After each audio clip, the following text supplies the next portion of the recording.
ನಮಃ ಹರಿ ಓಂ ಸಹನಾಂ ಭವತೋ ಸಹನೌ ಭುನಕ್ತೋ ಸಹ ವೀರ್ಯಂಕರವಾವಹೈ ತೇಜಸ್ವಿನಾವಧೀತಮಸ್ತು ಮಾ ವಿದ್ವಿಷಾವಹೈ. ಓಂ ಶಾಂತಿ ಶಾಂತಿ ಶಾಂತಿ. ಶ್ರುತಿಸ್ಮೃತಿಪುರಾಣಾನಾಂ ಆಲಯಂ ಕರುಣಾಲಯಂ ನಮಾಮಿ ಭಗವತ್ಪಾದಂ ಶಂಕರಂ ಲೋಕಶಂಕರಂ. ನಮಾಮಿ ಭಗವತ್ಪಾದ ಶಂಕರಂ ಲೋಕಶಂಕರಂ. ವಂದೇ ತಂ ಸಚ್ಚಿದಾನಂದಂ ಯತಿವರ್ಯಂ ಮಹಾಮತಿಂ ವೇದವೇದಾಂತತಾರಜ್ಞಂ ತದ್ಗುರುಂ ಪ್ರಣತೋಸ್ಮ್ಯಹಂ. ಅಗ್ರೆ ಉಪಸ್ಥಿತೇಭ್ಯಃ ಭವದ್ಭ್ಯಃ ಸರ್ವೇಭ್ಯೋ ಜಿಜ್ಞಾಸುಭ್ಯಃ ಹಾರ್ದಾನ್ ಪ್ರಣಾಮಾನ್ ಸಮರ್ಪಯಾಮಿ. ಬ್ರಹ್ಮಸೂತ್ರ ಶಾಂಕರ ಭಾಷ್ಯೆ ದ್ವಿತೀಯಾಧ್ಯಾಯೇ ಚತುರ್ಥೇ ಪಾದೆ सूत्रद्वयात्मके अस्मिन् द्वितीये सप्तगत्यधिकरणे तदुपनिबद्धं द्वितीयं सूत्रम्. इदानीं द्वितीयं सूत्रं. तत्सूत्रं द्विवारं पठित्वा सूत्रार्थं तद्भाष्यभागञ्च तदवशिष्टभाष्यभागञ्च यथाचार्य अनुग्रहं विचारयामः. इदं सूत्रं पादादितः षष्ठं सूत्रम्.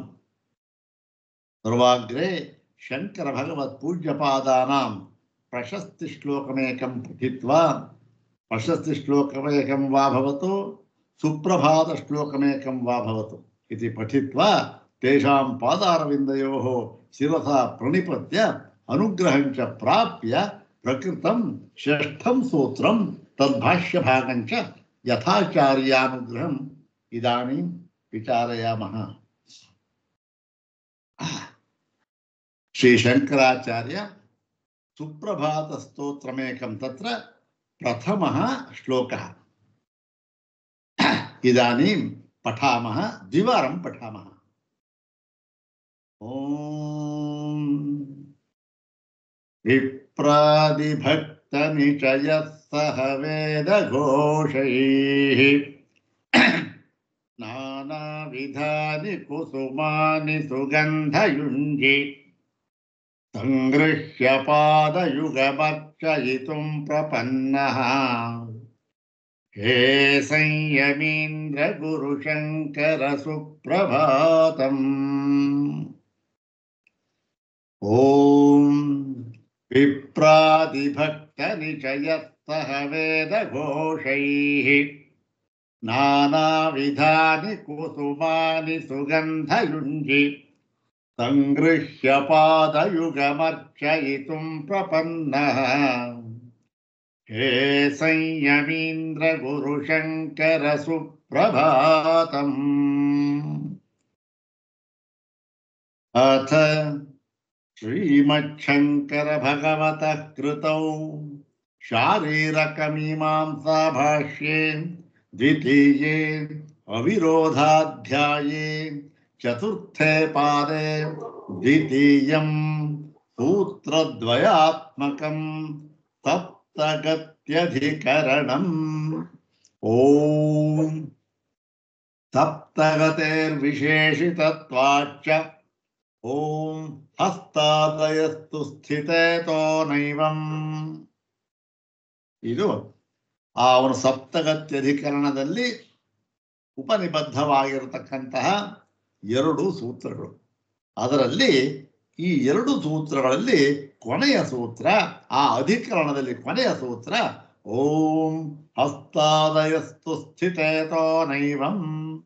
ಓಂ ಹಸ್ತಾದಯಸ್ತು ಸ್ಥಿತೇತೋ ನೈವಂ. ಈ ಸೂತ್ರವನ್ನು ಕುರಿತು ವಿಚಾರ ಮಾಡ್ತಾ ಇದ್ದಾರೆ. ಇದು ಸಿದ್ಧಾಂತ ಸೂತ್ರ. ಯಾವುದಕ್ಕೆ? ಈ ಸಪ್ತ ಗತೆ ವಿಶೇಷಿತತ್ವಾಚ. ಪ್ರಾಣಾಃ ಸಪ್ತ ಏವ ಕುತಃ ಕಸ್ಮಾತ್ ಕಾರಣಾತ್ ಏವಂ ಅವಗಮ್ಯತೆ ಇತ್ಯುಕ್ತೆ ಗತೇಃ ಗತೇಃ ಇತಿ ಅವಗತೇಃ ಇತ್ಯರ್ಥಃ ಅವಗತೇಃ अपि च विशेषितत्वात् कारणद्वयमस्ति अत्र सप्त प्राणाः सप्त एव कुतः गतेः विशेषितत्वाच्च गतेः इत्युक्ते अवगतेः श्रुत्या अपि च विशेषितत्वाच्च इति विशेषितत्वात् इति अवधारणात् इत्यर्थः अवधारणात् अवधारणेन अवधारणपूर्वकं श्रूयते कथं सप्त एव सप्त वै प्राणाः इति ಇದು ಪೂರ್ವಪಕ್ಷ ಇದು ಪ್ರಾಣಗಳು ಏಳೇ ಯಾಕೆ ಅಂದ್ರೆ ಎರಡು ಕಾರಣಗಳನ್ನು ಕೊಟ್ಟಿದ್ದಾರೆ ಒಂದು ಅವಗತಿ ಶ್ರುತಿಯಲ್ಲಿ ಎಲ್ಲ ಕಡೆಯಲ್ಲಿಯೂ ಕೂಡ ಏಳೇ ಎಂಬುದಾಗಿ ಅವಗತಿ ಇದೆ ಮತ್ತೆ ವಿಶೇಷವಾಗಿ ಅವಧಾರಣ ಮಾಡಿ ಏಳೇ ಎಂಬುದಾಗಿ ಹೇಳಿರುತ್ತಾರೆ ಅಂತ ಹೇಳಿದ ಪೂರ್ವಪಕ್ಷಿ ಅದಕ್ಕೆ ಹೇಳಿದ್ರು ಈಗ ಪ್ರಕೃತ ಸೂತ್ರ ಹಸ್ತಾದಯಸ್ತು ಸ್ಥಿತೇತೋ ನೈವಂ ತು ಹಸ್ತಾದಯಃ ಅಪಿ ಶ್ರೂಯಂತೆ ನ ಕೇವಲಂ ಪ್ರಾಣಾದಯಃ ಹಸ್ತಾದಯಃ ಅಪಿ ಶ್ರೂಯಂತೆ ಏವಂ ಸ್ಥಿತೆ ಪ್ರಾಣಾನಾಂ ಸಪ್ತತ್ವಂ ಅಧಿಕಾಯಾಂ ಅಂತರ್ಭವತಿ ಅಂತರ್ಭವಿತುಂ ಶಕ್ಯತೆ ಅತಃ ಏವಂ ಪ್ರಾಣಾನಾಂ ಸಪ್ತತ್ವಂ ನ ಸಂಭವತಿ ಪ್ರಾಣಾಃ ಸಪ್ತ ಏವ ಇತಿ ನ ಶಕ್ಯತೆ ವಕ್ತುಂ ಇತಿ ಸಿದ್ಧಾಂತ ಅಂದ್ರೇನು ಆದರೆ ನೋಡಿಯಪ್ಪ ನೀವು ಏಳು ಅಂತ ಹೇಳಿದ್ರಲ್ಲ ಆ ಏಳು ಅಂತಕ್ಕಂಥದ್ದು ಅವಧಾರಣೆ ಮಾಡಿ ಒಂದು ಉಪನಿಷತ್ತಿನಲ್ಲಿ ತಿಳಿಸಿಕೊಟ್ಟಿದ್ದಾರೆ ಆದರೂ ಕೂಡ ಬೇರೆಯ ಉಪನಿಷತ್ತಿನಲ್ಲಿ ಶ್ರುತ್ಯಂತರದಲ್ಲಿ ಏನು ಹೇಳಿದ್ದಾರೆ ಹಸ್ತವೇ ಮೊದಲಾದವುಗಳನ್ನು ಪ್ರಾಣಗಳೆಂದು ಹೇಳಿದ್ದಾರೆ ಹಾಗಿರುವಾಗ ಏಳು ಪ್ರಾಣಗಳು ಅಂತ ಹೇಗೆ ಹೇಳ್ತೀರಿ ಮತ್ತೆ ಈ ಏಳು ಪ್ರಾಣಗಳು ಅದರ ವೃತ್ತಿ ಅದರ ವಿಶೇಷ ಏನೇ ಇದ್ರೂ ಕೂಡ ಏನಾಗುತ್ತೆ ಬೇರೆ ಕಡೆ ಹಸ್ತಾದಿಗಳು ಅಂತ ಹೇಳಿದ್ದಾರೆ ಅದರಲ್ಲಿ ಏನಾಗಿದೆ ಹಸ್ತಾದಿಗಳು ಹಸ್ತವೇ ಮೊದಲಾದವುಗಳು ಅಂತ ಹೇಳ್ಬಿಟ್ಟು ಏಳಕ್ಕಿಂತ ಜಾಸ್ತಿಯನ್ನು ಹೇಳಿ 8 9 10 11 12 13 ತನಕ ಹೇಳಿದ್ದಾರೆ ಹಾಗಿರುವಾಗ ಜಾಸ್ತಿ ಸಂಖ್ಯೆಯನ್ನು ನಾವು ತೆಗೆದುಕೊಳ್ಬೇಕು 11 ಅಂತನ್ನುವ ಸಂಖ್ಯೆಯನ್ನ ಹೇಳಿದ್ದಾರೆ 11 ಅನ್ನೋ ಸಂಖ್ಯೆ ತೆಗೆದುಕೊಂಡಾಗ ಈ 7 ಇದೆಯಲ್ಲ 7 ಪ್ರಾಣ ಇದನ್ನ 11ರಲ್ಲಿ ಅಂತರ್ಗತ ಮಾಡಿಕೊಂಡು ಬಿಡಬಹುದು ಹೌದು ತಾನೆ ದೊಡ್ಡ ಸಂಖ್ಯೆಯಲ್ಲಿ ಚಿಕ್ಕದನ್ನ ಅಂತರ್ಗತ ಮಾಡಿಬಿಡಬಹುದು ಈಗ ರಾಮನಿಗೆ ಒಂದು 7 ಗುಣಗಳನ್ನು ಹೇಳಿರ್ತಾರೆ ಅಂತ ಇಟ್ಕೊಳ್ಳಿ ಇನ್ನೊಂದು ಕಡೆ ಹೇಳ್ತಾರೆ ಇನ್ನೂ ಜಾಸ್ತಿ ಗುಣಗಳನ್ನು ಹೇಳಿರ್ತಾರೆ ಇನ್ನೂ ಜಾಸ್ತಿ ಗುಣಗಳನ್ನು ಹೇಳಿದ್ರು ನಾವು ಗಣನೆ ತಂದ್ಕೋಬೇಕು ಬರೀ 7ನೇ ತಗೊಂಡ್ಬಿಟ್ರೆ ಏನಾಗುತ್ತೆ ಆ ಜಾಸ್ತಿ ಇದಕ್ಕೆ ಅವಕಾಶನೇ ಇರೋದಿಲ್ಲ 7 ಮಾತ್ರ ತಗೊಂಡ್ರೆ 8 9 10ಕ್ಕೆ ಅವಕಾಶನೇ ಇರೋದಿಲ್ಲ ಆದರೆ 8 9 10 ಯಾವುದೋ 11 ಜಾಸ್ತಿ ತಗೊಂಡ್ರೆ ಆ 7 ಸೇರಿಸ್ಕೊಂಡ್ಬೇಕಾದ್ರೆ ಅದರೊಳಗೆ ಸೇರಿಸ್ಕೊಂಡ್ಬಿಡ್ಬೋದು ಹಾಗಿರುವಾಗ ಆದ್ದರಿಂದ ಇದನ್ನು ಸೇರಿಸ್ಕೊಳ್ಬಹುದು ಅಂತ ಹೇಳಿ ಪ್ರಾಣಗಳು ಹಾಗಾಗಿ ಎಷ್ಟು ತಗೋಬೇಕು 8 9 7ಕ್ಕಿಂತ ಜಾಸ್ತಿಯಾಗಿ ಇನ್ನೂ ಇದೆಯಲ್ಲ 8 9 10 11 5 ಸಂಖ್ಯೆ ಇದೆಯಲ್ಲ 12 13 5 ಇನ್ನು ಜಾಸ್ತಿ ಇದೆಯಲ್ಲ ಅಂದ್ರೆ 11 ಅಂತಕ್ಕಂಥದ್ದು ಸಿದ್ಧಾಂತ ಅಂತ ಹೇಳ್ತಾ ಇದ್ದ 11 ತೆಗೆದುಕೊಳ್ಬಹುದು ಅಂತ ಇದು ಹೇಗೆ ಹೇಳಿಬಿಟ್ರೆ ಆಗಲಿಲ್ಲ ಸಿದ್ಧ ಮಾಡ್ಬೇಕಲ್ಲ ಹಾಗಾಗಿ ಏನ್ ಹೇಳ್ತಾ ಅದ್ರ ಆ ಭಾಗವನ್ನ ಈ ವಿಚಾರ ಮಾಡ್ಬೇಕು ನಾವು ಇಷ್ಟು ಸ್ವಲ್ಪ ಭಾಗ ಆಗಿತ್ತು ಮತ್ತು ಏನಾಗಿದೆ ನೋಡಿ ನಾವು ಜಾಸ್ತಿಯ ಸಂಖ್ಯೆಯನ್ನ ಅಂದ್ರೆ ಹೆಚ್ಚಿಗೆ ಇರತಕ್ಕಂತಹ ಹೆಚ್ಚಿನ ಗುಣಗಳಿರತಕ್ಕಂತಹ ಸಂಖ್ಯೆ ತಗೊಂಡ್ರೆ ಕಡಿಮೆ ಇರತಕ್ಕಂತಹ ಗುಣಗಳನ್ನು ಅದ್ರ ಅಡಕೆ ಮಾಡ್ಕೊಂಡ್ಬಿಡ್ಬಹುದು ಹಾಗಾಗಿ ಆ ನ್ಯಾಯದಿಂದ ನಾವು ಹೆಚ್ಚಿನ ಸಂಖ್ಯೆಯನ್ನು ಒಪ್ಪಿದರೆ ಎಷ್ಟು 7ಕ್ಕಿಂತ ಜಾಸ್ತಿ 8 9 10 11 12 13 ಹೆಚ್ಚಿನ ಸಂಖ್ಯೆಯನ್ನು ಒಪ್ಪಿ ಏನಾಗುತ್ತೆ, ಆವಾಗ 11ನ್ನೇ ತೆಗೆದುಕೊಳ್ಳಬೇಕಾಗಿ ಬರುತ್ತದೆ. 8, 9, 10 ಜಾಸ್ತಿ ಇದೆ, ಆದರೂ ಕೂಡ 11ನ್ನು ತೆಗೆದುಕೊಳ್ಬೇಕು. ಸರಿ, ಯಾವಾಗ ಹೀಗೆ ಹೇಳಿದ್ರು ಒಂದು 2 ಅಂಶ ಇದೆ ಇಲ್ಲಿ. ಒಂದು 7ಕ್ಕಿಂತ ಜಾಸ್ತಿ ತೆಗೆದುಕೊಳ್ಬಹುದು ಅಂತ ಹೇಳಿದ್ರೆ 8, 9, 10 ಯಾಕೆ ಬಿಟ್ರಿ, ಅದನ್ನ ಯಾಕೆ ತಗೊಳ್ಳಿಲ್ಲ, 11ನ್ನ ಯಾಕೆ ತಗೊಂಡಿದ್ದೀರಿ ಅಂತ ಒಂದು. ಇನ್ನೊಂದು 11ಕ್ಕಿಂತಲೂ ಮುಂದೆ 12, 13 ಗುಣಗಳನ್ನು ಹೇಳಿರುವುದರಿಂದ ಆ 12, 13ಕ್ಕೆ ಏನು ಗತಿ ಯಾವಾಗ, ಅದನ್ನೇನು ಬಿಟ್ಟಾಗಲೆಕ್ಕ, ಯಾಕೆ ಬಿಡೋಕ್ಕಾಗೋದಿಲ್ಲ, ಶ್ರುತಿಯಲ್ಲಿ ಇದೆ. ಅದಕ್ಕೇನು, ಈ 2 ಅಂಶಗಳಿಗೆ ಉತ್ತರವನ್ನ ಹೇಳಬೇಕು.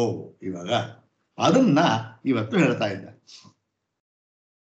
ಏನು ನೋಡಿ, ಈಗ 11 ಅಂತಕ್ಕಂಥ ಸಂಖ್ಯೆ ಇದೆಯಲ್ಲ, ಅದನ್ನ ನೀವು ಯಾತಕ್ಕೆ ತಗೊಂಡ್ರಿ ಅಂದ್ರೆ, ಒಂದು ಕಾರಣ 11ಕ್ಕಿಂತ ಕಡಿಮೆ ಸಂಖ್ಯೆ ಇರತಕ್ಕಂಥ ಎಲ್ಲವನ್ನೂ ಕೂಡ 11ರಲ್ಲಿ ಅಡಕ ಮಾಡಿಕೊಂಡು ಬಿಡಬಹುದು. ಆಯ್ತು, ಒಂದು ಕಾರಣ ಕೊಟ್ಟರೆ ಆಯ್ತು, ಮಾಡ್ಕ 12, 13 ಇದೆಯಲ್ಲ ಸ್ವಾಮಿ, ಅದಕ್ಕೇನು ಅದನ್ನ ಅಡಕ ಮಾಡ್ತೀರಾ, ಅದು ಜಾಸ್ತಿ ಸಂಖ್ಯೆ ಅದು ಅಂತಂದ್ರೆ ಅದಕ್ಕೆ ಹೇಳ್ತಾರೆ, ಹೌದಪ್ಪ 11ಕ್ಕಿಂತಲೂ ಜಾಸ್ತಿಯನ್ನು ಹೇಳಿದ್ದಾರೆ. ಏನಾಗಿದೆ ಗೊತ್ತೇನು, 11ಕ್ಕಿಂತ ಜಾಸ್ತಿಯಾಗಿ ಈ ಕಾರ್ಯಗಳ ಸಮೂಹ ಎಂಬುದಾಗಿ ಇರುವುದಿಲ್ಲ. ಕಾರ್ಯಗಳ ಸಮೂಹ ಏನಿದೆ ಅದು ಕೇವಲ 11 ಇದೆ ಅಷ್ಟೇ. ಅದು ಯಾವುದು ಅಂತ ಅನ್ನೋದ್ರ ಮುಂದೆ ಹೇಳ್ತಾರೆ, ಅದನ್ನ ಬೇರೆ ವಿಚಾರ. ಈಗೇನು 11 ಕಾರ್ಯಜಾತ, 11 ಕಾರ್ಯಜಾತ ಅಂತಂದ್ರೆ, ಈಗ ಒಂದು ವೇಳೆ 11ಕ್ಕಿಂತಲೇ ಕಾರ್ಯಜಾತ ಅದಕ್ಕಿಂತ ಜಾಸ್ತಿ ಇಲ್ಲ ಅಂತ ಒಂದು ವೇಳೆ ಹಾಗಾಗಿದ್ದರೆ, ಏನು ಆ ಕಾರ್ಯಜಾತ 11ಕ್ಕಿಂತ ಜಾಸ್ತಿ ಅಂತ ಆಗಿಬಿಟ್ಟಿದ್ದರೆ, ಆಗ ಏನಾಗಿತ್ತು, ಕರಣಗಳನ್ನ, ಯಾವ ಕಾರ್ಯ ಜಾಸ್ತಿ ಆಯಿತೋ ಕರಣಗಳನ್ನ ಜಾಸ್ತಿ ಕಲ್ಪನೆ ಮಾಡಬೇಕಾಗಿತ್ತು. ನೋಡಿ ನ್ಯಾಯ, ಕರಣಗಳು, ಕರಣ ಸಾಧನ, ಸಾಧನ ಯಾವುದು, ಕಣ್ಣು, ಕಿವಿ, ಮೂಗು, ಬಾಯಿ, ಇಂಥದ್ದವು. ಇಂಥದ್ದಕ್ಕೆ ವಿಷಯ ಯಾವುದು, ವಿಷಯ ಯಾವುದೋ ಇದೆ, ನೋಡುವುದು, ಕೇಳುವುದು ಇದೆ. ಇದು ಕಾರ್ಯಜಾತ, ವಿಷಯದ ಕಾರ್ಯ. ಈ ಕಾರ್ಯಗಳು ಎಷ್ಟಿದೆ ನೋಡಪ್ಪ, 11 ಇರತಕ್ಕಂಥದ್ದು. ನೋಡಿ ಹೇಗೆ ವಿಶ್ಲೇಷಣೆ ಮಾಡಿ ಸೇರಿಸ್ಕೊಂಡು 11 ಇರತಕ್ಕಂಥದ್ದು. ಒಂದು ವೇಳೆ 11ಕ್ಕಿಂತ ಜಾಸ್ತಿ ಇದ್ದು ಬಿಟ್ಟಿದ್ದರೆ ಆಗ ಈ ಕರಣ ಇತ್ತರ ಸಾಧನಗಳು ಅದು ಜಾಸ್ತಿ ಆಗಬಹುದಾಗಿತ್ತು. ಆದರೆ 11 ಕಾರ್ಯಜಾತ, ಅದಕ್ಕಿಂತ ಜಾಸ್ತಿ ಕಾರ್ಯಜಾತ ಇಲ್ಲ. ಹಾಗಾಗಿ ಆ ಕಾರ್ಯಜಾತಕ್ಕೆ ತಕ್ಕಂತೆ ಕರಣಗಳು, ಕಣ್ಣುಗಳು ನೋಡುವುದಕ್ಕೆ, ಕಿವಿಗಳು ಕೇಳುವುದಕ್ಕೆ, ಹೀಗೆ ನೋಡುವುದು ಕೇಳುವುದು ಅಂತ ಇದೆಯಲ್ಲ, ಇವೆಲ್ಲ ಕಾರ್ಯಜಾತ. ಕರಣ ಯಾವುದು, ಕಣ್ಣು, ಕಿವಿ ಮುಂತಾದವುಗಳು. ಈ ನೋಡುವುದು ಕೇಳುವುದು ಅಂತಕ್ಕಂಥದ್ದು 11 ವ್ಯಾಪಾರ ಕಾರ್ಯ. ಹಾಗಾಗಿ ಕರಣಗಳು 11 ಅಂತ. ಈ ಕರಣಗಳು ಅಂದ್ರೆ ಯಾವುದು, ಕರಣಗಳು ಅಂದರೆ ಪ್ರಾಣಗಳು. ನೋಡಿದ, ಈಗ ಪ್ರಾಣಗಳು 11 ಅಂತ ಹೇಳೋದಕ್ಕೆ ಒಂದು ಕಾರಣವನ್ನು ಕೊಟ್ಟರು. ಯಾಕೆ, 11ಕ್ಕಿಂತ ಜಾಸ್ತಿ ಕಾರ್ಯಜಾತ ಅಂತಕ್ಕಂಥದ್ದು ಇಲ್ಲ. ಹಾಗಾಗಿ ಆ ಕಾರ್ಯಜಾತಕ್ಕೆ ತಕ್ಕಂತೆ 11 ಕಾರಣಗಳನ್ನು ಹೇಳಿದ್ದಾರೆ.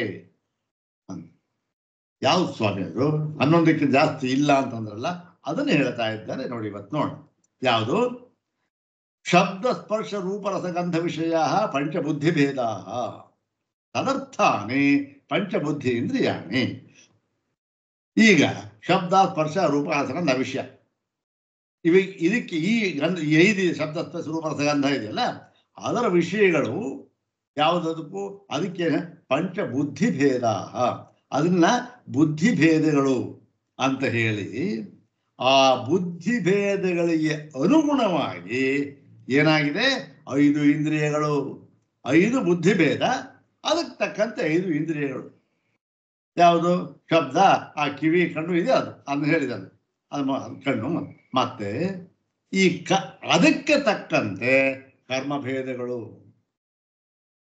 ಬುದ್ಧಿ ಭೇದ, ಅದಕ್ಕೆ ತಕ್ಕಂತೆ ಇಂದ್ರಿಯಗಳು, ಅದಕ್ಕೆ ತಕ್ಕಂತೆ ಕರ್ಮಭೇದಗಳು. ಏನಾಯ್ತು ಅಲ್ಲಿಗೆ ನೋಡಿ, ಶಬ್ದ ಸ್ಪರ್ಶ ರೂಪದ ವಿಷಯಗಳು ಬುದ್ಧಿಭೇದಗಳು, ಅದಕ್ಕೋಸ್ಕರವಾಗಿ 5 ಇಂದ್ರಿಯಗಳು. ಆ 5 ಇಂದ್ರಿಯಗಳಿಗೆ ಅದು ಕರ್ಮ, ಅದಕ್ಕೆ ಅದರ ಒಂದು ಕಾರ್ಯ ಇದೆಯಲ್ಲ, ಅದು ಯಾವುದದು? ಅದು ಯಾವುದು? ಅದು 5 ಎಲ್ಲ 5 ಇರ್ಬೇಕು. 5 ಅದು ಯಾವುದು? ವಚನ, ಆದಾನ, ವಿಹರಣ, ಉತ್ಸರ್ಗ, ಆನಂದ, ಪಂಚಕರ್ಮಭೇದಾ ತದರ್ಥಾನಿ ಪಂಚಕರ್ಮೇಂದ್ರಿಯಾಣಿ. ಈಗ ಇದು ಕರ್ಮ ಆಯಿತು. ಆ ಕರ್ಮಗಳಿಗೋಸ್ಕರ ಅದಕ್ಕನುಸಾರವಾಗಿ ಕರ್ಮೇಂದ್ರಿಯಗಳು. ಇಲ್ಲಿ ಏನು ಇಷ್ಟನ್ನು ಹೇಳ್ದ. ಇದನ್ನ ಇಷ್ಟೊಂದು ವಿಶೇಷಣೆ ವಿಶ್ಲೇಷಣೆ ಯಾತಕ್ಕೆ ಮಾಡ್ತಾ ಇದ್ದಾರೆ ಅಂದ್ರೆ, ಹೇಳುವುದು ಇಷ್ಟೇ ಅಷ್ಟೇ. 10 ಇರ್ತಕ್ಕಂತಹ ಸ್ವಾಮಿ 5 ಜ್ಞಾನೇಂದ್ರಿಯ, 5 ಕರ್ಮೇಂದ್ರಿಯ ಅಂದ್ರೆ ಅದನ್ನು ವಿವರಣೆ ಕೊಡ್ತಾ ಇದ್ದಾರೆ ಅಷ್ಟೆ. ಜ್ಞಾನೇಂದ್ರಿಯ ಅಂದ್ರೆ ಯಾವುದು, ಅದಕ್ಕೆ ಕಾರ್ಯಜಾತ ಯಾವುದು, ಅದಕ್ಕೆ ತಕ್ಕಾಗಿ ವಿಷಯ ಯಾವುದು, ಮತ್ತೆ ಬುದ್ಧೀಂದ್ರಿಯ ಕರ್ಮೇಂದ್ರಿಯಗಳು ಅದು ಯಾವುದು ಅಂತ ಕೊಟ್ಟದೇನು. 5 ಕರ್ಮೇಂದ್ರಿಯ 5, ಜ್ಞಾನೇಂದ್ರಿಯ 5, 10 ಆಯ್ತು. ನೋಡೋಣ. ಮತ್ತೆ ಇನ್ನೊಂದು 10 ಆಯ್ತು. ಇನ್ನೊಂದು ಯಾವುದು ಅಂತಂದ್ರೆ 11 ಹೇಳ್ಬೇಕಲ್ಲ. ಸರ್ವಾರ್ಥ ವಿಷಯಂ ತ್ರೈಕಾಲ್ಯ ವೃತ್ತಿ ಮನಸ್ಸು ಏಕಂ ಅನೇಕ ವೃತ್ತಿಕಂ. ಇನ್ನು ಈ ಸರ್ವಾರ್ಥ ವಿಷಯಂ ಅಂದ್ರೆ ಎಲ್ಲ ಪ್ರಯೋಜನಕ್ಕೂ ಇದು ದಾರಿ. ಮನಸ್ಸು ಅಂತಕ್ಕಂಥದ್ದೇ ಅದೇ ಒಂದು ಕಾರಣ ಎಲ್ಲದಕ್ಕೂ ಕೂಡ. ಮತ್ತು ತ್ರೈಕಾಲ್ಯ ವೃತ್ತಿ, ಇದು 3 ಕಾಲದಲ್ಲಿಯೂ ಕೂಡ ಇದು ಇದರ ವೃತ್ತಿಗಳು ಹರಡಿಕೊಂಡಿವೆ. ಇಂಥ ಕಾಲದಲ್ಲಿ ಇಲ್ಲ ಅಂತ ಇಲ್ಲ.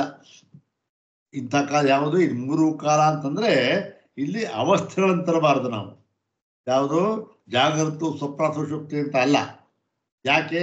ಸುಷುಪ್ತಿಯಲ್ಲಿ ಯಾವುದೂ ಇಲ್ಲ, ಮನಸ್ಸು ಇಲ್ಲ, ಎಂಥದ್ದು ಇಲ್ಲ, ಅದು ಅಲ್ಲ. ಇಲ್ಲಿ ತ್ರೈಕಾಲ್ಯ ಅಂದ್ರೇನು? ಭೂತ ವರ್ತಮಾನ ಭವಿಷ್ಯತ್ತು ಅಂತ ಅಷ್ಟೇ. ಈ 3 ಕಾಲದಲ್ಲಿಯೂ ಕೂಡ ವೃತ್ತಿಯ ವ್ಯಾಪಾರ ಮಾಡತಕ್ಕಂತಹ ಏನು ಮನಸ್ಸು 3 ಕಾಲದಲ್ಲೂ ವ್ಯಾಪಾರ. ಅದಕ್ಕೆ ಏನ್ ಸ್ವಾಮಿ, ನಾನು ಹುಡುಗನಾಗಿದ್ದೆ ಯಾವಾಗ? 75 ವರ್ಷದ ಹಿಂದೆ ಜ್ಞಾಪಕ. ಈಗ ಇದ್ದೀನಿ ಸ್ವಾಮಿ, ಮುಂದೆ ಅದು ಮುಂದೆ ನೋಡಿ ಸ್ವಾಮಿ ನಾನು ಹೀಗಾಗ್ಬಿಡ್ತೇನೆ. 3 ಕಾಲ ವೃತ್ತಿ ಇದಕ್ಕಿದೆ. ಇಂತಹ ಮನಸ್ಸು ಇದಕ್ಕೆ ಬರೀ 3 ಕಾಲಗಳಲ್ಲಿ ವೃತ್ತಿ. ಬಟ್ 3 ಕಾಲಗಳಲ್ಲಿ ಆ ವೃತ್ತಿಗಳು ಎಷ್ಟಿವೆ? ಅಯ್ಯಯ್ಯೋ, ಎಷ್ಟಿವೆ ಅಂತ ಹೇಳೋಕ್ಕಾಗತ್ತ ಮನಸ್ಸಿನ ವೃತ್ತಿಗಳನ್ನ? ಈಗ ನೋಡಿ, ಈ ಕ್ಷಣದಲ್ಲಿ ನಾನು ಮಾತಾಡ್ತಾ ಇರುವಾಗ ಅದೆಷ್ಟೋ ವೃತ್ತಿಗಳು. ಹೌದು ತಾನೆ? 5 ಕರ್ಮೇಂದ್ರಿಯ ಅಂದ್ರೆ ಅದಕ್ಕೆ ತಕ್ಕ ವೃತ್ತಿಗಳು ಮನಸ್ಸಿಗೆ ಅದು ಬರ್ತಾ ಇದೆ. ಹೀಗೆ ಏನು ಅನೇಕ ವೃತ್ತಿಕಂ, ಅನೇಕವಾದ ವೃತ್ತಿಯನ್ನು ಒಳಗೊಂಡಿರತಕ್ಕಂತಹ 3 ಕಾಲದಲ್ಲಿಯೂ ತನ್ನ ವ್ಯಾಪಾರವನ್ನು ಹರಡಿಕೊಂಡಿರತಕ್ಕಂತಹ ಒಂದು ತತ್ವ ಯಾವುದು? ಮನಸ್ಸು ಅಂತಕ್ಕಂಥದ್ದು. ಇನ್ನೊಂದು 10 ಮತ್ತೆ ಮನಸ್ಸೊಂದು 11 ಅಂತ ಹೇಳಿ ಈ ಮನಸ್ಸಿದೆಯಲ್ಲ. ಮತ್ತೆ ಅಲ್ಲ ಸ್ವಾಮಿ, ಮನಸ್ಸು ಅಂದ್ಬಿಟ್ರೆ ಈ ಅಹಂಕಾರ ಇದೆಯಲ್ಲ, ಮನಸ್ಸಿಗೂ ಒಳಪಟ್ಟು ಮನಸ್ಸಿಗಿಂತಲೂ ಸೂಕ್ಷ್ಮವಾಗಿರತಕ್ಕಂಥ ಅಹಂಕಾರ ಅಂತ ಇದೆ. ಎಲ್ಲಕ್ಕಿಂತ ಸೂಕ್ಷ್ಮವಾದ ಅಹಂಕಾರ. ಹೌದ್ ತಾನೆ? ಹೀಗಾಗಿ ಅದೇನು ಅಂತಂದ್ರೆ ಅದಕ್ಕೆ ಹೇಳ್ತಾ ಇದ್ದಾರೆ ನೋಡಿ, ತದೇವ ಅಂದ್ರೇನು? ತತ್ ಮನಯೇವ ಅಂತ. ಆ ಮನಸ್ಸೇ ವೃತ್ತಿಭೇದಾತ್ ಕ್ವಚಿತ್ ಭಿನ್ನವತ್ ವ್ಯಪದಿಷ್ಯತೆ. ಈ ಮನಸ್ಸೇ ವೃತ್ತಿಭೇದದಿಂದ, ವೃತ್ತಿಭೇದ ಅಂದ್ರೆ ಎಲ್ಲಿ ಹೇಗೆ ವ್ಯಾಪಾರ ಮಾಡ್ತಾ ಇದೆಯೋ ಅದಕ್ಕೆ ತಕ್ಕಂತೆ ಅಂತ. ಅದಕ್ಕೆ ತಕ್ಕಂತೆ ಕೆಲವು ಕಡೆ ಭಿನ್ನವತ್ ವ್ಯಪದಿಷ್ಯತೆ ಅಂದ್ರೆ ಭಿನ್ನವುಳ್ಳದ್ದಾಗಿ ಅಂದ್ರೆ ಭಿನ್ನವಾದ ಹೆಸರಿನಿಂದ ಅದನ್ನು ಕರೀತಾರೆ. ಏನು? ವೃತ್ತಿಗನುಸಾರವಾಗಿ. ಏನು ಅಂದ್ರೆ ಮನಃ ಬುದ್ಧಿ ಅಹಂಕಾರ ಚಿತ್ತಂ ಚ ಇತಿ. ಮನಸ್ಸು, ಬುದ್ಧಿ, ಚಿತ್ತ, ಅಹಂಕಾರ ಅಂತ. ಹೀಗೆ ಇದೆಲ್ಲ ನಾವು ನೋಡಿದ್ವಿ, ಹಿಂದೆ ನೋಡಿದ್ವಲ್ಲ. ತಥಾ ಚ ಶ್ರುತಿ, ಇದಕ್ಕೇನು ಗಮಕ ಒಂದು ಶ್ರುತಿ. ಶಂಕರ ಭಗವತ್ಪಾದರು ಯಾವುದನ್ನೇ ಹೇಳಿದ್ರು ಕೂಡ ಅದಕ್ಕೆ ಮುಖ್ಯವಾಗಿ ಬೇರೆ ಬೇರೆ ಇರ್ಬೋದು, ಬೇರೆ ಗೌಣವಾಗಿ ಮುಖ್ಯವಾಗಿ ಎರಡು ಪ್ರಮಾಣಗಳು ಇದ್ದೇ ಇರಬೇಕು ಅವರ ಸಿದ್ಧಾಂತಕ್ಕೆ. ಎಲ್ಲ ಪರಮ ಸಿದ್ಧಾಂತಕ್ಕೆ ಅವರ ಎರಡು ಪ್ರಮಾಣ ಇದ್ದೇ ಇರಬೇಕು. ಒಂದು ಯಾವುದು? ಶ್ರುತಿ ಪ್ರಮಾಣ. ಇನ್ನೊಂದು ಯಾವುದು? ಪರಮ ಸಿದ್ಧಾಂತವನ್ನು ಹೇಳುವಾಗ ಶ್ರುತಿ ಪ್ರಮಾಣ ಮತ್ತೆ ಅನುಭವ ಪ್ರಮಾಣ. ಇದು ಎರಡೂ ಕೂಡ ಶ್ರುತಿ ಪ್ರಮಾಣ ಏನೋ ಎಲ್ಲರೂ ಉದ್ಧಾರ ಮಾಡ್ತಾರೆ ಶ್ರುತಿ. ಆದರೆ ಎರಡನೇದು ಇದೆಯಲ್ಲ ಅನುಭವ ಪ್ರಮಾಣ, ಅದನ್ನ ಅದ್ವೈತ ವೇದಾಂತವೊಂದನ್ನು ಬಿಟ್ಟು ಇನ್ನು ಎಲ್ಲೂ ಕೂಡ ಉದಾಹರಣೆ ಮಾಡೋದಿಲ್ಲ, ಉದಾಹರಣೆ ಮಾಡೋದಕ್ಕಾಗೋದು ಇಲ್ಲ. ಅನುಭವ ಪ್ರಮಾಣ ಯಾವುದಕ್ಕೆ ಎಲ್ಲ ಇದು ಬಿಟ್ಟು ಯಾವ ದರ್ಶನವೂ ಕೂಡ ಅದು ಅನುಭವದಲ್ಲಿ ಪರ್ಯವಸಾನವಾಗುವುದಿಲ್ಲ. ಯಾವುದೇ ದರ್ಶನ ತಗೊಳ್ಳಿ, ಅದು ಅನುಭವದಲ್ಲಿ ಪರ್ಯವಸಾನ ಆಗೋದಿಲ್ಲ. ಅಂದ್ರೇನು? ಅನುಭವ ಅಂದ್ರೆ ನಮ್ಗೆ ಈಗ ಆಗ್ಬೇಕಲ್ಲ, ಈಗ ಆದತ್ತಾನ ಅನುಭವ. ಅವಾಗಲೋ ಕಾಲಾಂತರದಲ್ಲಿ ಅಲ್ಲಿ ಇಲ್ಲಿ ಆಗ್ಬಿಟ್ರೆ ಪ್ರಯೋಜನ ಇಲ್ಲ. ಹಾಗಾಗಿ ಅನುಭವದಲ್ಲಿ ಅವಸಾನವಾಗತಕ್ಕಂತಹ ಒಂದು ದರ್ಶನ ಸಿದ್ಧಾಂತ ಯಾವುದು? ಅದ್ವೈತ ಸಿದ್ಧಾಂತ, ಒಂದೇ ಸಿದ್ಧಾಂತ. ಇಲ್ಲಿ ಹೀಗೇನಾಗಿದೆ, ಮನಸ್ಸು ಬುದ್ಧಿತಾಂಗ ತಥಾಚ ಶ್ರುತಿ ಕಾಮಾದ್ಯಾಹ ನಾನಾ ವಿಧಾ ವೃತ್ತಿ ಅನುಕ್ರಮ್ಯ. ನೋಡಿ, ಇದು ಪ್ರಸಿದ್ಧವಾದ ಬೃಹದಾರಣ್ಯಕ ಶ್ರುತಿ, ಹೌದ್ ತಾನೆ? ಇಲ್ಲಿ ಏನ್ ಹೇಳ್ತಾರೆ? ಏತತ್ ಸರ್ವಂ ಮನ ಏವ ಇತಿ, ಇದೆಲ್ಲವೂ ಕೂಡ ಮನಸ್ಸೇ ಆಗಿದೆ ಅಂತ ಹೇಳ್ತಾರೆ. ಇಲ್ಲಿ ಇಷ್ಟನ್ನು ಮಾತ್ರ ಉದ್ಧಾರ ಮಾಡಿದ್ದಾರೆ ಆಚಾರ್ಯ ಶಂಕರರು. ಅಲ್ಲಿ ಈ ಬೃಹದಾರಣ್ಯಕರಲ್ಲಿ ಏನು ಬರುತ್ತೆ? ಇದು ಎಲ್ಲಿ ಬರುತ್ತೆ? ಇದು ಎಲ್ಲವೂ ಕೂಡ ಮನಸ್ಸೇ ಆಗಿದೆ ಅಂತಕ್ಕಂಥದ್ದು ಎಲ್ಲಿ? ಅಲ್ಲಿ ತ್ರಿಯನ್ನ 3 ಅನ್ನಗಳನ್ನು ಹೇಳಿ ಸಪ್ತಾನ್ನ ಸರ್ಗ ಅಂತ ಇದೆ ನೋಡಿ. 7 ಅನ್ನಗಳನ್ನು ಪ್ರತಿಯೊಬ್ಬನು ಉಂಟು ಮಾಡ್ಕೊಳ್ತಾನೆ, 3 ಅನ್ನ ಉಂಟು ಮಾಡ್ಕೊಳ್ತಾನೆ ಅಂತ ಅದ್ಭುತವಾಗಿರ್ತಕ್ಕಂಥ ಎಲ್ಲ ನೋಡಿ ಅನುಭವ. ಎಷ್ಟು ಲಾಜಿಕಲ್ ಆಗಿ ಹೇಳಿದ್ದಾರೆ ಅಂದ್ರೆ ಇವತ್ತು ದಿವಸ ನಾವು ಯೋಚನೆ ಮಾಡೋದಕ್ಕೆ ಎಷ್ಟೋ ಇದು ಬೇಕು, ಶಕ್ತಿ ಬೇಕು ನಮಗೆ. ಎಷ್ಟು ಆ ಸಪ್ತಾನ್ನ ಸರ್ಗ ಅಂತಕ್ಕಂಥದ್ದು ಎಷ್ಟು ಲಾಜಿಕಲ್ ಆಗಿದೆ. ಇರ್ಲಿ, ಅದೇ ಅಲ್ಲಿ ಏನ್ ಹೇಳಿದ್ದಾರೆ ಆ ಸಪ್ತಾನ ಸರ್ಗದ ಒಂದು ಸಂದರ್ಭದಲ್ಲಿ ಪ್ರಸಿದ್ಧವಾದ ವಾಕ್ಯ ಇದು. ಕಾಮ ಸಂಕಲ್ಪೋ ವಿಚಿಕಿತ್ಸಾ ಶ್ರದ್ಧಾ ಶ್ರದ್ಧಾ ಧೃತಿ ಅಧೃತಿ ಹ್ರೀಹಿ ಧೀಹಿ ಭೀಹಿ ಇತ್ಯೇತತ್ ಸರ್ವಂ ಮನ ಏವ. ಇದು ಕಾಮ ಸಂಕಲ್ಪ ವಿಚಿಕಿತ್ಸಾ ಶ್ರದ್ಧಾ ಅಶ್ರದ್ಧಾ ಧೃತಿ ಅಧೃತಿ ಹ್ರೀ ಧೀ ಭೀ ಇವೆಲ್ಲವೂ ಕೂಡ ಏನಾಗಿದೆ? ಅಯ್ಯ ಮನಸ್ಸಿನ ವೃತ್ತಿ ಭೇದಗಳು ಕಡ್ರಿ, ಅಷ್ಟೇ. ಎಲ್ಲವೂ ಮನಸ್ಸೇ. ವೃತ್ತಿ ಭೇದದಿಂದ ಇಷ್ಟು ಕಾಮ ಸಂಕಲ್ಪ ವಿಚಿಕಿತ್ಸಾ ಶ್ರದ್ಧಾ ಅಶ್ರದ್ಧಾ ಧೃತಿ ಅಧೃತಿ ಹ್ರೀ ಧೀ ಭೀ ಅಂತ ಹೇಳ್ತಾರೆ ಅಷ್ಟೆ ಅಂತ ಹೇಳಿ ಇಲ್ಲಿ ನೋಡಪ್ಪ, ಇಲ್ಲಿ ಅಪೀಠ ಮತ್ತು ಇದು ಒಂದು ಶ್ರುತಿ ಪ್ರಮಾಣ ಆಯಿತು. ಮತ್ತೆ ಇನ್ನು ಕೆಲವರು ಇದ್ದಾರಲ್ಲ, ಅವರೇನು? ಕೆಲವರು ಹಿಂದೆ ಪೂರ್ವ ಪಕ್ಷಿ ಹೇಳಿದ್ದ ಅಪಿಚ ಸಪ್ತ ಏವ ಶೀರ್ಷಣ್ಯಾನ್ ಪ್ರಾಣಾನ್ ಅಭಿಮನ್ಯಮಾನಸ್ಯ ಚತ್ವಾರ ಏವ ಪ್ರಾಣಾಃ ಅಭಿಮತಾ ಸ್ಯುಹು ಅಂತಂದ್ರು. ಏನು ಇಲ್ಲಿ ಹೇಳಿದ್ರು ನೋಡಿ, ಹಿಂದೆ ಹೇಳಿದ್ದ ಏನು? ಪ್ರಾಣಗಳು 7 ಅವಧಾರಣೆ ಮಾಡಬೇಕು ಹೇಳಿದ್ದ 7 ಅಂತ. ಹೀಗೆ ಪ್ರಾಣಗಳು 7 ಎಂದು ಯಾರು ಅಭಿಪ್ರಾಯ ಪಟ್ಟಿದ್ದಾರೋ ಅವರು ಅಭಿಪ್ರಾಯ ಪಟ್ಟಿದ್ದಾರಲ್ಲ 7 ಅಂತ, ಆ 7 ಎಂಬತಕ್ಕಂತಹ ಸಂಖ್ಯೆಯೇ ಸರಿಯಲ್ಲ. ಯಾಕೆ ಅಂತಂದ್ರೆ ಅವ್ರು ಏನ್ ಹೇಳಿದ್ರು 7 ಅಂತ ಬೇಕಾದ್ರೆ ಅದು ಯಾವ ಪ್ರಾಣ? ಅದು ಶೀರ್ಷಣ್ಯ ಪ್ರಾಣ, ಹೌದ್ ತಾನೆ? ಅಲ್ಲೇನು? ತಲೆಯ ಈ ಒಂದು ರುಂಡ ಭಾಗದಲ್ಲಿ ಇರತಕ್ಕಂಥದ್ದು ಪ್ರಾಣಗಳು. ಏನದು?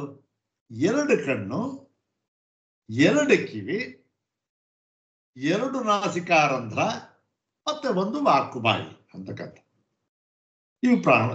ಇದು ಅಲ್ಲಪ್ಪ, ಕಿವಿ ಎರಡು, ಸರಿ, ಕಿವಿ ಎರಡು ಅಂತ ಅನ್ನುವುದು ಅಥವಾ ಮೂಗಿನ ರಂಧ್ರ ಎರಡು ಅಂತ ಅನ್ನೋದು, ಕಣ್ಣು ಎರಡು ಅಂತ ಅನ್ನೋದು ಯಾವ ದೃಷ್ಟಿ ಭೇದದಿಂದ ಅದು ಅಂದ್ರೆ ಇದು ಸ್ಥಾನ ಭೇದದಿಂದ ಅಷ್ಟೇ. ಯಾವುದನ್ನ ನೋಡಿ ಇಲ್ಲಿ ಹೇಳ್ತಾರೆ,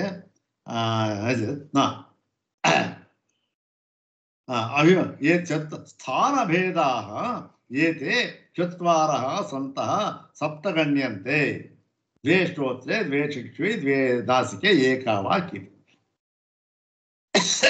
ನೋಡಿ, ಅಪಿಚ ಈ 7 ಪ್ರಾಣ ಅಂತ ಹೇಳ್ತಾರಲ್ಲ, ಅವರಿಗೆ ಇರ್ತಕ್ಕಂಥದ್ದು ನಿಜವಾಗಿ ಅವ್ರು ಎಷ್ಟು ಹೇಳಬೇಕು ಅಂತಾರೋ 4 ಹೇಳಬೇಕು. ಯಾಕೆ? ಕಣ್ಣು, ಕಿವಿ, ಮೂಗು ಮತ್ತೆ ಬಾಯಿ ಅಷ್ಟೇ. ನೀವು ಕಣ್ಣು, ಕಿವಿ, ಮೂಗಿಗೆ ಏನ್ ಮಾಡ್ಬಿಟ್ರಿ? 2 ಅಂದ್ಬಿಟ್ರಿ. ಈ 2 ಅಂತಕ್ಕಂಥದ್ದು ಏನದು? ಏನಾದ್ರು ವೃತ್ತಿ ಭೇದನ ಅದು? ಏನು 2 ಕಿವಿ, ಬಲಗಿವಿಗೊಂದು ವೃತ್ತಿ, ಎಡಗಿವಿಗೊಂದು ವೃತ್ತಿ ಅಂತ ಇದೆಯಾ? 2ಕ್ಕೂ ಒಂದೇ ವೃತ್ತಿ, ಕೇಳ್ತಕ್ಕಂಥ ವೃತ್ತಿ ಅಷ್ಟೇ. ಮತ್ತೆ 2 ಕಿವಿ ಅಂತ ಹೇಳ್ಬಿಟ್ರ ಅದೇ 2 ಕಿವಿ ಅಂತ ಹೇಳಿದ್ದು ಸ್ಥಾನ ಭೇದದಿಂದ. ಸ್ಥಾನ ಭೇದ ಅಂದ್ರೆ, ಹೌದು ಸ್ವಾಮಿ, ಈ ಕಡೆ ಇರ್ತಕ್ಕಂಥ ಕಿವಿನ ಬಲಗಡೆ ಸ್ಥಾನ ಹೇಳಿದ್ವಿ, ಈ ಕಡೆ ಕಿವಿ ಎಡಗಡೆ ಸ್ಥಾನ, ಹೌದ್ ತಾನೆ? ಹೀಗೆ ಸ್ಥಾನ ಭೇದದಿಂದ ಅಷ್ಟೇ ಹೊರತು ವೃತ್ತಿ 4. ಯಾವುದು? ನೋಡುವುದು, ಕೇಳುವುದು, ಮೂಸುವುದು, ಮತ್ತೆ ಮಾತನಾಡುವುದು ಅಷ್ಟೇ. ಹೀಗೆ ಇದೇನು ಈ ಒಂದು ಸ್ಥಾನ ಭೇದದಿಂದ ಈ ಚತ್ವಾರ ಸಂತಹ ಅಂದ್ರೆ 4 ಇದ್ದರೂ ಕೂಡ ಸಪ್ತಗಣ್ಯಂತೆ ಅದೇನು 7 ಅಂತ ಹೇಳ್ಬೇಕಷ್ಟೇ. ದ್ವೇ ಶ್ರೋತ್ರೆ, ದ್ವೇ ಚಕ್ಷುಷಿ, ದ್ವೇ ನಾಸಿಕೆ, ಏಕಾವಾಕ್ ಅಂತ. ನಚ ತಾವತಾಮೇವ ವೃತ್ತಿಭೇದ ಇತರೆ ಪ್ರಾಣ ಇದು ಶಕ್ಯತೆ ವಕ್ತುಂ. ಈಗ ಇದು 7 ಆಯ್ತು, 7 ಪ್ರಾಣಿಗಳು.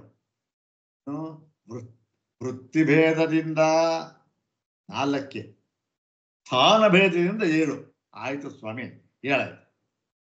ಇವಾಗ ಹೇಳ್ತಾ ಇದ್ದಾರೆ ನೋಡಿ, ನೋಡಪ್ಪ, ಇವುಗಳಿಗೆ ಏನಾಯ್ತು? ವೃತ್ತಿ ಇಷ್ಟೇ, ನೋಡೋದು ಕೇಳೋದು ಇರುತ್ತೆ. ಆದರೆ ಇಷ್ಟೇ ವೃತ್ತಿಗಳು ಎಂಬುದಾಗಿ ಇತರೆ ಪ್ರಾಣ ಅಂದ್ರೆ ಇತರೆ ಬೇರೆ ಪ್ರಾಣಗಳು ಯಾವ್ದು ಹೇಳಿದ್ರು? ಇದು ಹೇಳಿದ್ರಲ್ಲ, ಹಸ್ತಾದಯಸ್ತು ಸ್ಥಿತೇತೋ ನೈವ ಹಸ್ತಾದಯ. ಆದರೆ ಹಸ್ತವೇ ಮೊದಲಾದ ಇತರ ಪ್ರಾಣಗಳು ಕೂಡ ಹೇಳಲ್ಪಟ್ಟಿವೆ ಶ್ರುತಿಯಲ್ಲಿ. ಆ ಇತರೆ ಪ್ರಾಣ ಅಂದ್ರೆ ಯಾವುದು? ಹಸ್ತಾದಯ. ಹಸ್ತವೇ ಮುಂತಾದ ಇತರ ಪ್ರಾಣಗಳಿಗೆ ತಾವತಾವೇ ವೃತ್ತಿ ಭೇದ, ಇಷ್ಟೇ ವೃತ್ತಿಗಳು ಅಂತ ಹೇಳೋದಕ್ಕೆ ಸಾಧ್ಯ ಇಲ್ಲ. ಹೇಗೆ ನೋಡಿ, ಕಿವಿಗೆ ಏನ್ ಸ್ವಾಮಿ ವೃತ್ತಿ? ಕೇಳ್ತಕ್ಕಂಥದ್ದು ಅಂತ ಒಂದು ವೃತ್ತಿ ಅಷ್ಟೇ, ಇನ್ನೇನು ವೃತ್ತಿ ಆಗೋಲ್ಲ ಅದಕ್ಕೆ. ನೋಡುವುದು ಎನ್ನೋ ವೃತ್ತಿ ಅದಕ್ಕೆ ಸಾಧ್ಯ ಇಲ್ಲ, ಮೂಸುವುದು ಅಂತ ಸಾಧ್ಯ ಇಲ್ಲ, ಮಾತನಾಡುವುದು ಅಂತ ಸಾಧ್ಯವೇ ಇಲ್ಲ. ಹೀಗೇನು ಒಂದು ವೃತ್ತಿ, ಇದಕ್ಕೊಂದು ವೃತ್ತಿ, ಅದಕ್ಕೊಂದು, ಹೀಗೆ ಒಂದು ವೃತ್ತಿ. ಆದರೆ ಈ ಹಸ್ತ ಇದೆಯಲ್ಲ, ಕೈಗಳು, ಇದು ಪ್ರಾಣ ತಾನೆ, ಇದಕ್ಕೆ ಇಷ್ಟೇ ವೃತ್ತಿ ಅಂತ ಹೇಳೋದಕ್ಕಾಗೋದಿಲ್ಲ. ಯಾಕೆ? ಕೈಯಿಂದ ಇಷ್ಟೇ ವೃತ್ತಿ ಸ್ವಾಮಿ, ನಾನು ಕೈಯಿಂದ ಏನು ಪುಸ್ತಕವನ್ನೇ ಹಿಡಿತೇನೆ, ಅದೊಂದೇ ವೃತ್ತಿ, ಕೈದು ಹಿಡಿಯುವುದು ಒಂದೇ ವೃತ್ತಿ ಅಂತ ಹೇಳಕ್ಕಾಗತ್ತಾ? ಏನಾಗಲ್ಲ. ಊಟ ಮಾಡ್ತೀನಿ ಸ್ವಾಮಿ, ನೀರು ಕುಡಿತೀನಿ ಸ್ವಾಮಿ, ಇನ್ನೊಂದು ಮಾಡ್ತೀನಿ, ಕೈಯಿಂದ ಬೇಕಾದಷ್ಟು ವೃತ್ತಿಗಳು ನಡೀತಾ ಇವೆ. ಹೀಗೆ ದಶ ತಾವತಾಮೆ ವೃತ್ತಿ ಭೇದ ಇತರೆ ಪ್ರಾಣ ಅಂದ್ರೆ ಹಸ್ತಾದಯ, ಹಸ್ತ ಕೈಗಳೇ ಮುಂತಾದ ಇತರ ಪ್ರಾಣಿಗಳು ಕೂಡ ಇಷ್ಟೇ ಎಂಬುದಾಗಿ ಹೇಳುವುದಕ್ಕಾಗುವುದಿಲ್ಲ. ಯಾಕೆ ಅಂದ್ರೆ ಹಸ್ತಾದಿ ವೃತ್ತಿನಾಂ ಅತ್ಯಂತ ವಿಜಾತೀಯತ್ವಾತ್. ಈ ಹಸ್ತವೇ ಮುಂತಾದವುಗಳಿಗೆ ವೃತ್ತಿ ಇದೆಯಲ್ಲ, ಹಸ್ತವೃತ್ತಿ, ಕೈಗಳ ವ್ಯಾಪಾರ, ಆ ವ್ಯಾಪಾರ ಅಂತಕ್ಕಂಥದ್ದು ಅತ್ಯಂತ ವಿಜಾತೀಯತ್ವ. ಅಂದ್ರೇನೋ ಇಷ್ಟೇ ಒಂದೇ ಜಾತಿ ಅಂತಿಲ್ಲ, ಮುಟ್ಟುವುದು ಒಂದೇ ಜಾತಿ ಇಲ್ಲ, ಬೇಕಾದಷ್ಟು ವಿಜಾತಿ, ವಿವಿಧ. ಏನು ಹಾಗಿರೋದ್ರಿಂದ ಏನಾಗಿದೆ, ತಥಾ ನವ ವೈ ಪುರುಷೇ ಪ್ರಾಣ ನಾಭಿರ್ದಶಮಿ ಅಂತ ಹೇಳಿ, ನವ ವೈ ಪುರುಷೇ ಪ್ರಾಣ ಹೀಗೆ ಹೇಳಿ ಏನು ಕೈಗಳು ಅವನ್ನು ಸೇರಿಸ್ಕೊಂಡು ಏನ್ ಹೇಳಿದ್ದಾರೆ, 7 ಶೀರ್ಷಣ್ಯ ಪ್ರಾಣಗಳು 7 2 9 ಅಂತ ಹೇಳಿ ಪ್ರಾಣ ಅಂತ ಇವು ಪ್ರಾಣಗಳು ಅಂತ ಹೇಳಿ ನಾಭಿರ್ದಶಮಿ ಅಂತ ಹೇಳಿ ಈ ನಾಭಿ ದೇಶ, ಆ ನಾಭಿ ದೇಶವನ್ನ 10ನೆಯದು ಅಂತಲೂ ಹೇಳ್ತಾರೆ. 9 ಹೇಳಿದ್ರೆ 10 ಅಂತ ಹೇಳಿದೆ. ಇವಾಗ ಅದಕ್ಕೆ ಕಾರಣ ಹೇಳ್ತಾರಂತ ಯಾಕೆ ಇತ್ಯತ್ರಾಪಿ ಈ 10 ಹೇಳ್ಬಿಟ್ಟಿದಾರಲ್ಲ ಸ್ವಾಮಿ, ಇದಕ್ಕೆ ಮತ್ತೆ 9 ಹೇಳಿದ್ರೆ 10 ಅದಕ್ಕೆ 10 ಅಂತ ಯಾಕೆ ಹೇಳಿದ್ರು ಮತ್ತೆ ಅಂದ್ರೆ ನೋಡಿ, ಇತ್ಯತ್ರಾಪಿ ಹಾಗೆ ಅಲ್ಲಿ ಏನ್ ಅರ್ಥ ಮಾಡ್ಬೇಕು ಗೊತ್ತೇನು, ದೇಹ ಛಿದ್ರ ಭೇದಾಭಿಪ್ರಾಯೇಣೈವ ದಶ ಪ್ರಾಣ ಉಚ್ಯಂತೆ ನ ಪ್ರಾಣತತ್ವ ಭೇದಾಭಿಪ್ರಾಯೇಣ. ಇದು ಆರ್ಗ್ಯುಮೆಂಟ್ ಹೇಗೆ ಮಾಡ್ತಾ ಇದ್ದಾರೆ, ದೇಹ ಛಿದ್ರ ಭೇದಾಭಿಪ್ರಾಯೇಣ ಅಂದ್ರೆ ದೇಹಗಳು ಹೇಗೆ ವಿಭಾಗವಾಗಿ ಒಡೆದುಕೊಂಡಿವೆ ಎನ್ನುವ ಅಭಿಪ್ರಾಯದಿಂದ ಏನು ಈ ಪ್ರಾಣಗಳು 10 ಪ್ರಾಣಗಳು ಅಂತಕ್ಕಂಥ ಹೇಳ್ತೇವೆ ಅಷ್ಟೇ. ಅಂದ್ರೆ ಏನು, ದೇಹಗಳಿಗೆ ಹೇಗೆ ಒಡ್ಕೊಂಡಿವೆ, ಏನು ಮೂಗೆ ಬೇರೆ, ಕಣ್ಣೇ ಬೇರೆ, ಒಂದೊಂದು ಬೇರೆ ಬೇರೆ ತಾನೆ. ಈದಿನ ಪ್ರದೇಶದಲ್ಲಿ ಅದಿರೋಕ್ಕಾಗೋದಿಲ್ಲ, ಅದರ ಪ್ರದೇಶದಲ್ಲಿ ಇದಿರೋಕ್ಕಾಗೋದಿಲ್ಲ, ಎಲ್ಲವೂ ಕೂಡ ಬೇರೆ ಬೇರೆ ಬೇರೆ ಬೇರೆ ಆಗಿದೆ. ಒಂದಕ್ಕೊಂದನ್ನು ಸೇರಿಸೋದಕ್ಕೆ ಸಾಧ್ಯವೇ ಇಲ್ಲ. ಎಲ್ಲರೂ ಕೂಡ ನಾಭಿಯನ್ನು ಹೊಕ್ಕಳನ್ನು, ನಾಭಿ ಅಂದ್ರೆ ಹೊಕ್ಕಳು, ಅದನ್ನ ಮತ್ತೆ ಕಣ್ಣನ್ನ ಒಂದಾಗಿ ಸೇರೋದು ಸಾಧ್ಯವೇ ಇಲ್ಲ. ಇದೇನು ದೇಹ ಛಿದ್ರ ಅಭಿಪ್ರಾಯೇಣ ಇವ. ಹಾಗೆಯೇ ಈ ದೇಹದ ಅಭಿಪ್ರಾಯ, ದೇಹದ ಬೇರೆ ಬೇರೆ ಭಾಗ ಇದೆಯಲ್ಲ, ಒಡೆದ ಭಾಗಗಳು ಆ ಅಭಿಪ್ರಾಯದಿಂದ ಈ 10 ಅಂತಕ್ಕಂಥದ್ದನ್ನು ಹೇಳ್ತಾರೆ.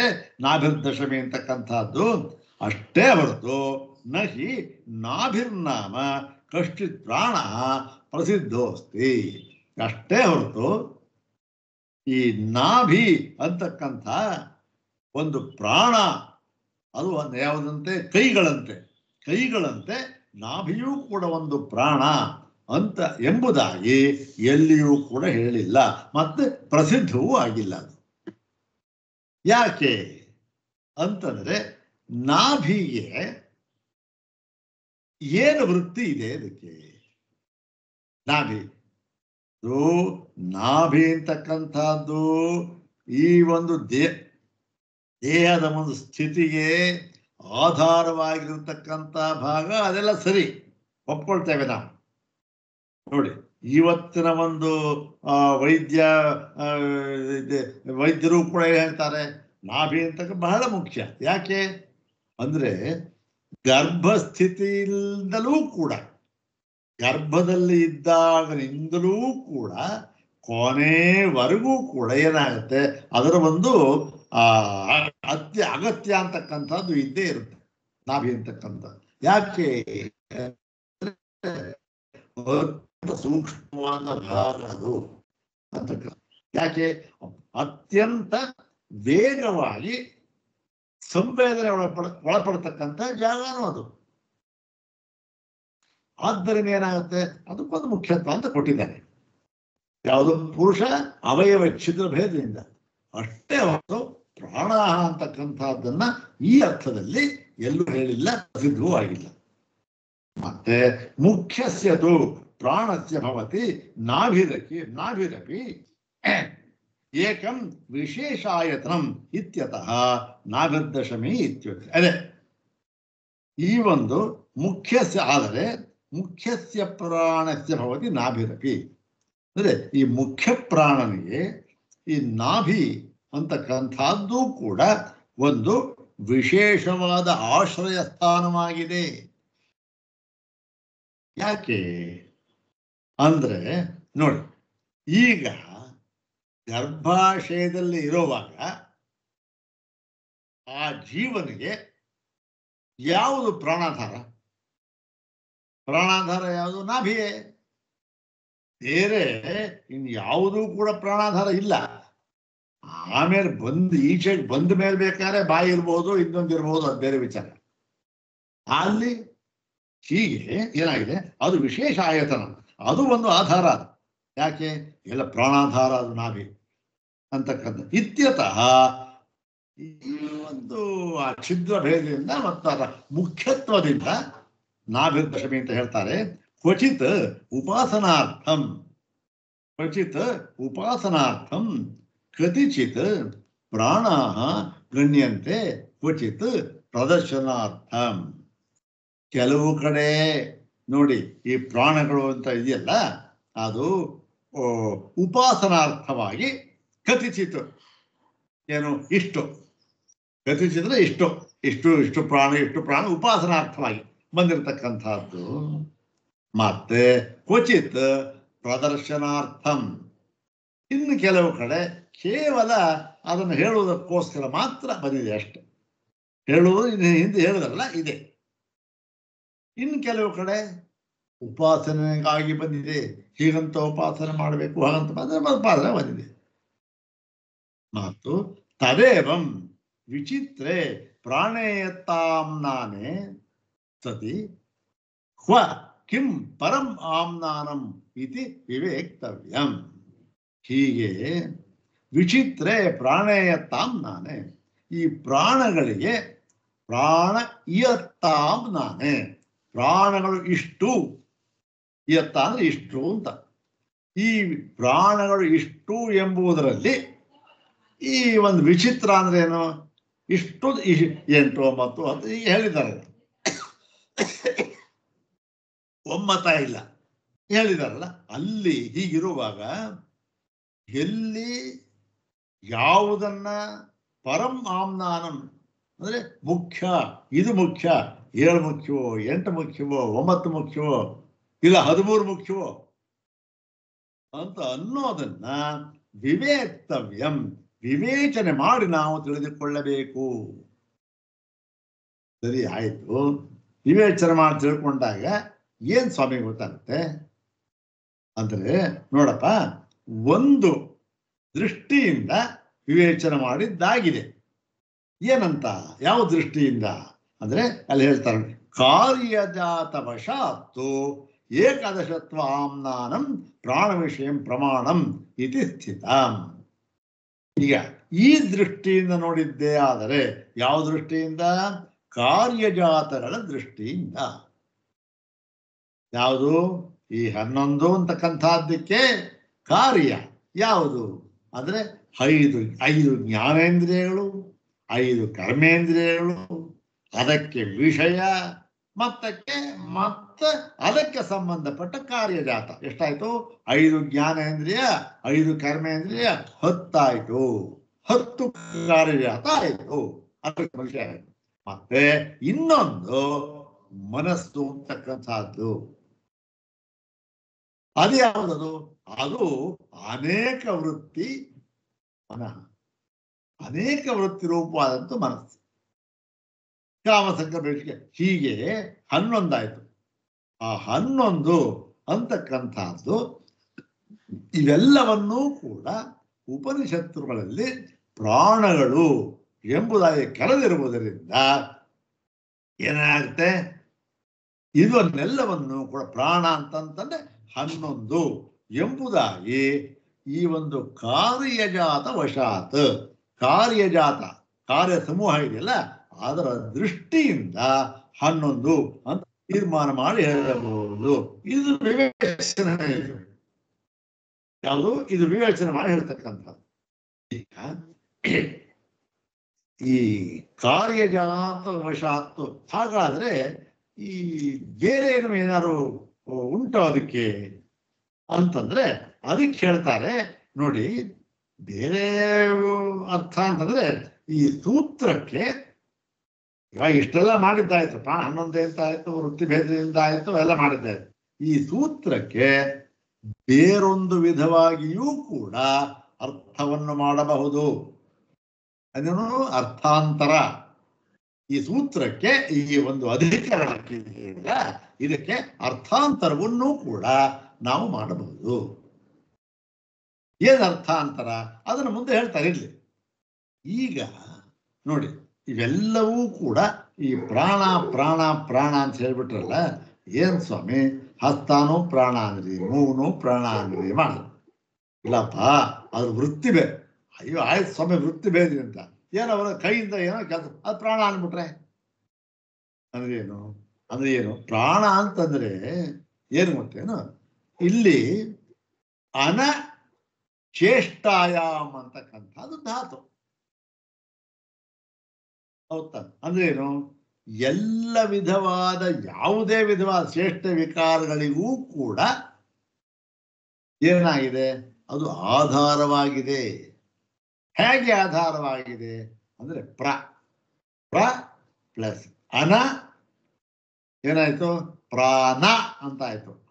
ತಾತಾದಾಧ ನ ಪ್ರಾಣ ಅಂತ ಆಯ್ತು. ಆದರೆ ಇಲ್ಲಿ ಹಿಂದೆ ರಕಾರ ಇರುವುದರಿಂದ, ಇಲ್ಲಿ ಪ್ರಾ ಅಂತಕ್ಕಂಥ ರಕಾರ ಇರುವುದರಿಂದ ಆ ನಕಾರಕ್ಕೆ ನತ್ವ ಬರುತ್ತೆ.